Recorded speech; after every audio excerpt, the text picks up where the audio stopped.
Bonjour tout le monde, c'est Pauline. Aujourd'hui, on va parler de l'état d'esprit quand on change d'alimentation et notamment du jugement, le fameux jugement que beaucoup de personnes craignent, ça les démonte, ça leur fait peur. Et j'ai vécu ça aussi quand j'ai fait ma période de transition, la fameuse. Et en fait, j'avais peur de me faire remarquer, je ne voulais pas déranger et je me demandais qu'est-ce qu'on allait penser de moi s'ils voyaient que je me faisais un repas énorme avec plein de fruits par exemple, ou alors juste du riz et puis la sauce soja et 3 feuilles de laitue par exemple. Et ouais, j'ai mis 2 ans. Ces 2 ans étaient nécessaires le temps que je travaille sur moi et que j'arrête de donner autant d'importance à ce que les autres pensent. Il y a une chose, on ne pourra jamais plaire à tout le monde. Même si on se plie aux désirs des uns et des autres, il y aura toujours des personnes pour nous critiquer, pour nous juger. Et même si on ne fait rien, on déplaira à des gens, il n'y a rien à faire. On leur déplaira par notre attitude, ou simplement parce qu'ils ont des a priori sur nous. Voilà. Et on ne peut rien faire. La peur irrationnelle du jugement, de l'avis des autres, du qu'en dira-t-on, c'est ce qui nous fait louper notre vie en fait. Si on ne vit pas nos rêves, si on sacrifie nos rêves juste pour plaire ou alors ne pas déplaire, c'est vraiment très très dommage. Bon. Quand on parle de jugement, en fait, c'est un mauvais terme. Le jugement, c'est ce qui se produit au tribunal. Et quand on dit « je veux pas que toi tu me juges », personne ne peut juger à part un juge déjà. Bon, on pourrait parler de critique plutôt. Mais la critique, c'est normal. Et puis intérieurement, tout le monde a un avis, tout le monde juge.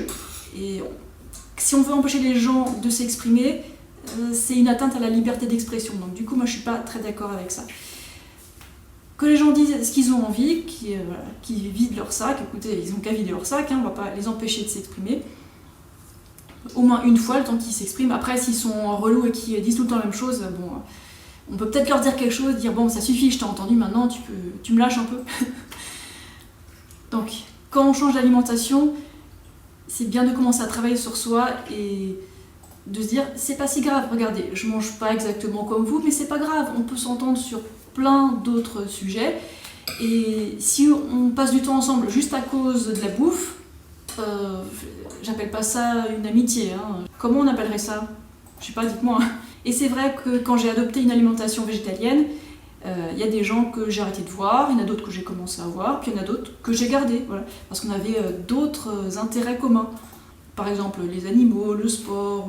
Et oui, quand on adopte une alimentation végétalienne super saine avec plein de fruits et de légumes frais, y a des yeux qui vont être tout écarquillés. Que ce soit, je sais pas, à la caisse quand vous achetez 10 grammes de bananes, ou alors que ce soit en famille, quand d'un coup vous dites non, je veux pas de viande ou d'autres choses. Ou quand vous dites non, je ne bois plus d'alcool.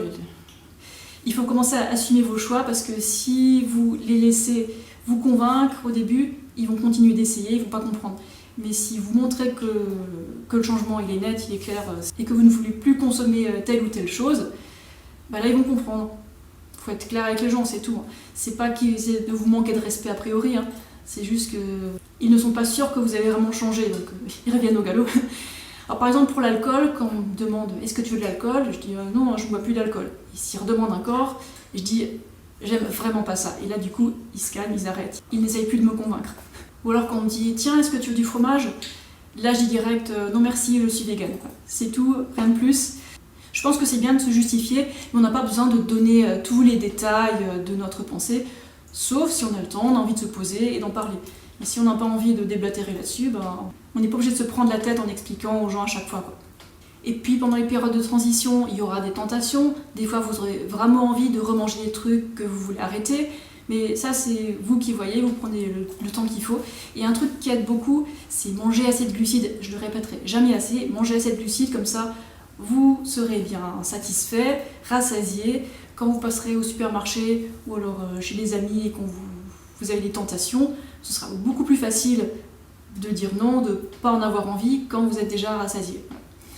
Et aussi, une dernière astuce quand vous changez d'alimentation, c'est commencer à le faire, je dirais limite en secret, chez vous. Vous prenez vos habitudes et le jour où les membres de votre famille, ou alors vos amis ou d'autres connaissances vont découvrir vos nouvelles habitudes, et là, vos habitudes seront déjà relativement ancrées, vous aurez déjà trouvé des réponses à certaines questions qui pourraient vous poser. Donc cool, on reste cool, on mange assez de glucides, Et si les gens, ils ont un avis, peu importe, c'est leur avis. C'est leur droit d'avoir un avis. Comme vous avez le droit de changer d'habitude, de mode de vie, et voilà. J'ai pas dit que c'était facile de faire face aux critiques. J'ai encore des critiques sur les réseaux sociaux tous les jours, mais j'ai appris à lâcher prise avec, et voilà, chacun son avis, et c'est important de pouvoir en discuter, pourvu que les deux parties aient envie d'en discuter en tout cas. Voilà, c'est tout pour le jugement. Si vous avez des petites anecdotes, vous pouvez nous les raconter là dans la description de la vidéo. Et prochainement, je ferai encore d'autres journées dans mon assiette. D'ailleurs, je vous ai mis quelques shorts sur YouTube. Donc vous voyez des journées dans mon assiette qui sont assez courtes. Et j'espère que ça vous plaît. Et je vous retrouve très bientôt. Allez, salut!